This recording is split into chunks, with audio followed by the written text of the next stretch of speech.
Huyalaye, huyalaye, huyalaye, huye. Huyalaye, huyalaye, huyalaye, huye. Huyalaye, huyalaye, huyalaye, huye. Murtigabi amansadkayo amase mamada. Murtigabay amansadkayo amase mamada. Miimlayda waataan ka hadhay maritinkeedii. Haddaan mawjadaha akhirsadan midhadh ka falleeyo. Malaayiin la yaabaa jiro daalin madaxaasi. Oo aanu miisaami karin muhindis badhaaye.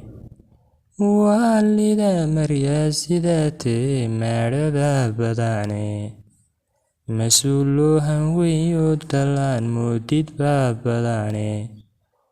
Bahweyn mooriyaan talisna oo maamula badane.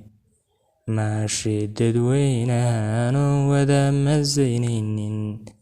Makhaanud ilaahay naciyo maakhada badane. Maxishooda iyo saaxiriin midhan baa badan. Kolkaan marxalada bulshada magaana si qeexo. Mid waqooyi joog iyo midkii hawdka maracawlan. Madalaha galbeed iyo midkii bari ka soo muuqda.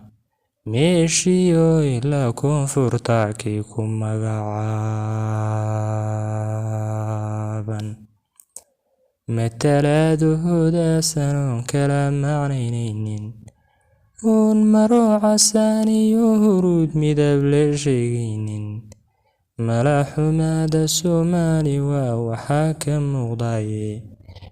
Waa waxaa milgahaad minimo mariyay heerkaasi. Meel kuma le aakhiro ifkana waa marxaladaasi. Waa dul munaafaqo matalo marina bawshaye. Waa dul muraad kooxalihi dhaxa muransiine. Mugdiga iyo doofaradana looba meel dayoye. Maxaastana xinjirahooda dhig laga macashaye. Misna laysu feeraariya meela ruux kale. Misna laysu feeraariya meela ruux qudhaye. Waa dul martabadoodu tahay maaruq reer hebale. Miyir beel qabyaalana ku madhan maalin iyo leyle. Waa dul masiir gobaannimiyo gabay malugtee. Oon diinta mawliyo dastuur kala ma jirayne. Waa dul inay malaayiin lagu masalaye. Waa dul madow ka dadnimo milicsigeedii. Waa dul masiib iyo shar ku amuunadii dhaqane. Waa dul afkoodii ka madhan oo majnuunka ahe. Waa dul macaasidu tahay hoy muraayadahe. Muslimiin ayay sheegan iyo muuminiin dhabahe. Mansab waxaase laga raadiyaa marinkii reer luude. Maxaa dunida midha looga sugay lagu muraaqoodo.